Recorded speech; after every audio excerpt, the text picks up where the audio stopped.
I have not. I will never take a knee. I will never in my life take a knee and disrespect our flag, disrespect our national anthem. I love my country. Propaganda that's being propagated at a crazy light speed. Hoping you're staying positive, hoping you're managing to stay astute and not fall for the propaganda. Hypocrisy, I think, crosses borders just as easily as a pathogen. I'm seeing the majority of people, both white and black, who are the majority, that are rational, that can see it, can't believe it, and just want to get on with their life, because this has no significance now or in future times. The same media is cheering on these massive protests, these Black Lives Matter protests, at which hundreds or thousands of people have rubbed shoulders and breathed on each other and broken the lockdown rules enormously. Hypocrisy, I think, crosses borders just as easily as a pathogen. And the double standard is just, it's almost incomprehensible. It's this kind of pathological hypocrisy that we have where people have gone without for a long time, and these protesters seem to play by different rules entirely. And I'm seeing that in the majority, but unfortunately, the minority of adolescent-minded, bad-minded, low-conscious, low-level, low-frequency intelligence is being displayed and is being thrust by the media. What really infuriates me is that anyone who visited a loved one when they shouldn't really have, anyone who went to the beach for a beer, anyone who did any of these perfectly normal, perfectly safe things were chastised in the media, were really harangued and told that they were evil and they would kill old people. And none of that is being said about the protesters. And what I think the left is really signalling, it's really saying that their views and their lives are more important than ours. So if we protested against lockdown, we were evil, but when they protested in relation to Black Lives Matter, they're good. And it's that hierarchy that I really don't like. The media, again, that are doing it to us all, that have tried to dictate what the proletariat should be about, and they're just sitting back and watching the low-grade, low-frequency react to this toxic propaganda. Are you a supporter of the Black Lives Matter movement? Am I a supporter? Correct. No, I'm not. Why not? Well, because I don't think that the intentions or the spirit behind Black Lives Matter is actually effective, and they're being genuine about what their approach is. I haven't seen not one legitimate result that have come from Black Lives Matter, the movement, or any of the activism that has came forth in America. And if you ask me, I think they've been more destructive, more counterproductive than they have been doing anything positive in America. And it's sad to see people fall for it. As I've said on previous videos, there's so much discrimination on all levels. Why people are just literally putting it down to a colour now is beyond my way of thinking. I don't want it. I ain't going to enter that into my wave patterns, really. There's lots of activists in Britain who are trying to compare Britain to America. You know, America does have some specific problems, you know, hangovers from history, particularly in relation to segregated communities, more than in relation to any kind of explicit top-down racism. So there are issues there to be ironed out. But the idea that the UK is the same is a complete and utter fantasy. It's just not true. And giving these people's ideas too much attention, I think, is wrong. We should challenge them. Because it's not the reality that I live in. There's beautiful people of all ethnicities. There always has been, and going forward, there always will be. Black Lives Matter as a organization or an approach, it comes across as disingenuous when you look at their arguments, because they're basing their arguments and evaluation on Black lives. It appears to be only when a Black person dies at the hands of police. When you look at the overwhelming majority of Black lives being lost through abortion, being lost through bad health, heart disease, and other things, including Black on Black violence. Hypocrisy, I think, crosses borders just as easily as a pathogen. They're MIA. They're not present. So it appears to be that their argument becomes disingenuous because they're not worried about all black lives. And just as an example, just recently, this past weekend in one city, in one state, and it's obviously one part of one city, we had 25 African-American people killed over the weekend in Chicago, Illinois. I mean, that's more people killed in one weekend than have been killed when you look at respect to unarmed black people who have been killed by police officers in last year and this year combined. Actually, it's been double the police fatalities of unarmed black people in 2019 and 2020. So when you see things like that and you never hear Black Lives Matter even mention these victims' names, you become very suspicious of their motive. When I look at a statue, it doesn't really hold too much significance to me, I'll be honest with you. I mean, that statue will commemorate, it means that that person has been admired and has been celebrated for whatever reason. I never ever look at that and then equate my own life to the value of that statue. I never do. I'm probably more likely to do that on a documentary or something visual based, something moving, something with a script, i.e. the news, i.e.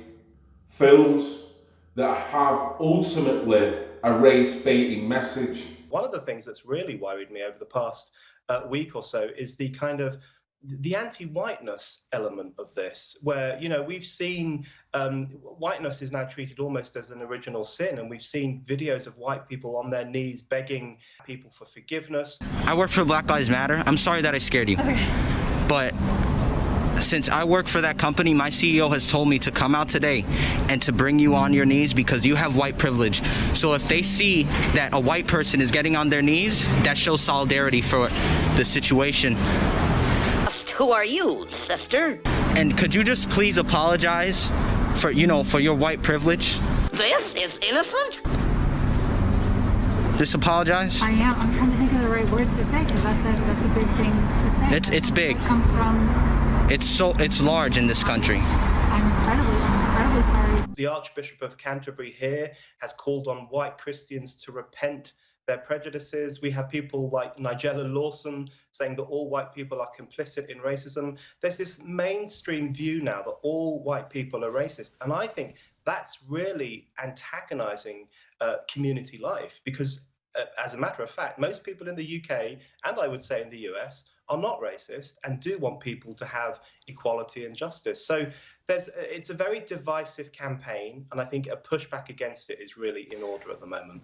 When I look at a statue, even if what is represented in that statue is all about what that person represented, which was discrimination, bigotry, hatred, I use that as a judo move because I look at the time that timeline was trying to represent, makes me contemplate on how things must have been for everyone back then. But then it catapults me right back to the future of where I am now as an individual, what I'm able to do as an individual, the power I've got as an individual, whether I be white or black. I fear after this week that this identity politics has become so entrenched in our Western culture that it has too strong a pull on a minority, but a significant minority of people. And what identity politics does is divide people into tribes. It tells it, you know, what your characteristic of who you are. It's not about your individual circumstances or your individual actions. It's about your race or your gender or your sexuality. And what we're seeing here now in the US is tribal warfare. When you divide people into tribes, you get tribal warfare, and it's a terrible outcome. And let's God hope that this type of politics does not become entrenched in our country. If I know the power I contain within myself as an individual, then surely I can then project that good energy in order to have a good output, not only for me, but for everyone else that I come into contact with, which would, in a sense, on a drip level, break down this concept that people still think is real, but it's no more real than a fucking unicorn. And that is the concept of racism. So if you act like racism is a real thing, then racism is a real thing. To me, it seems like a racist or a prejudiced overtone to even suggest that Black Lives Matter. And the reason why is because everybody matters. You shouldn't isolate one group and say, let's emphasize that these individuals matter more than anybody else, or to highlight that. I get some of the idea behind it, that people may feel like Black people are being held behind, or if that's their sentiment. I get it, but I think it does more harm by isolating one racial group and therefore leaving out others. Hypocrisy, I think, crosses borders just as easily as a pathogen. And I'll tell you this, in America, if a white group were to say white lives matter, people will be open arms and have a problem with that, saying that this is racially biased. So I think just the title in and of itself, Black Lives Matter, I don't really think that they should have went down that path, because it makes them look like they're racially prejudiced. But I think they should have said all lives matter, which is saying that Black lives are just as equal to other lives, not necessarily that Black lives are better or should be emphasized at a higher rate. If you feel someone is getting ahead in life because of the color of the skin, then everything you see will back that up. It's called conformity bias.